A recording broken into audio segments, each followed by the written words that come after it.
Вчера шел дождь, около 30 минут. Любой дождь, обычный простой летний дождь превращается в стихийное бедствие. Просто обычный простой дождь. То есть, а если это будет всю ночь идти вода, то дома будут стоять, уже в домах будет внутри прям вода. Мы обращаемся постоянно, звоним в горячую линию, куда бы только мы ни звонили. Мы даже в МЧС вызывали, к нам пожарная машина так и не приехала, чтобы выкачать часть воды хотя бы, убрать, чтобы людей не топило дальше. К нам пожарная машина не выехала. По телефону мне сказали, что мы на балансе нигде не стоим, нам не выделена машина. Нам нужна ливневая канализация. Мы своими силами ее просто увезти, нам некуда ее уводить. Нужны грамотные люди, чтобы они посмотрели уровень воды. Во-первых, мы живем очень низко. У нас с трудового вода к нам, получается, идет, с поля нас топит. И объем воды очень-очень большой. Когда это будет сделано, наши дома просто уже не выдерживают. Мы обращались к вам письменно не раз, можно сказать, сотни раз. Телефонные разговоры и просьбы были многократно. Теперь мы решили хотя бы, чтобы вы нас увидели, как мы здесь мучаемся, что нас топит ежемесячно после сильного дождя. Мы не можем пройти ни в магазин, ни в школу, ни в больницу, ни скорая машина не приезжает. Вы скажите, пожалуйста, мы в какой государстве живем? Вы, пожалуйста, обратите внимание на это. Сколько можно это терпеть? Мы старые люди, мы даже в магазин не можем пройти. Мы переступаем по камешкам. 2 кирпича поставили, мы должны кросс сдавать. Я не знаю, как обращаться. Душа плачет.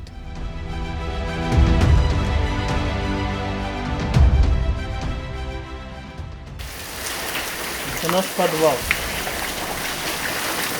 где мой товар.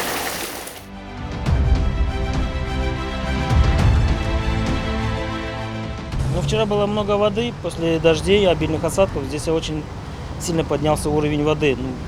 В районе где-то около 1,5 метров от самой низкой точки дороги поднялась вода. Вода была поверх ступенек, то есть, естественно, она зашла и в магазин.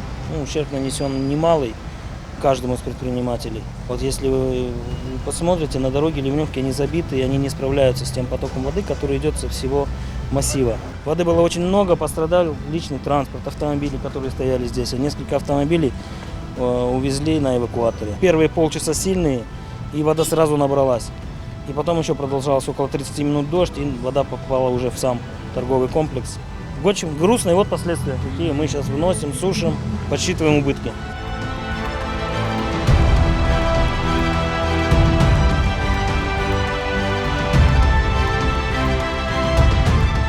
Поток был очень большой, то есть аж волны стояли.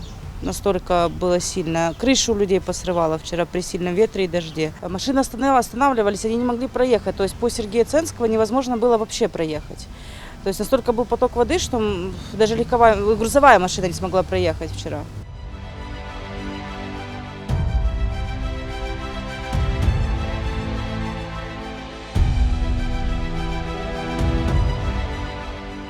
То, что, конечно, начался этот ремонт крыши, это замечательно, но так, как его проводят, просто все жильцы дома в ужасе.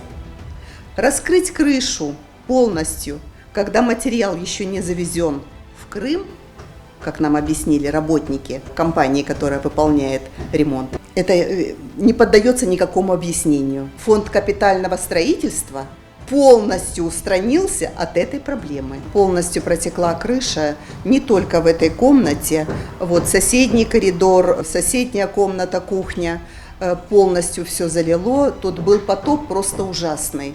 Везде у нас стояли ведра, тряпки лежали, тазики стояли, потому что это было невозможно. Вода стояла здесь 20 сантиметров. Мы вот из этой комнаты мы вычерпали порядка 50 ведер воды. Порядка 50, потому что мы сначала считали, а потом мы уже просто сбились со счета. Вчера был такой сильный, полная плита, отсюда течет, здесь, просто душ. И по щиколотку воды, по щиколотку.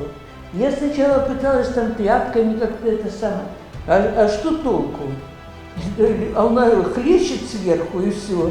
Вот они ушли, Но через какое-то время слышу грохот. Выхожу, тут все, это лежит потолок на полу. Непредсказуемо, когда он упадет, в какой момент. Когда ты будешь стоять, это самое, он на тебя рухнет.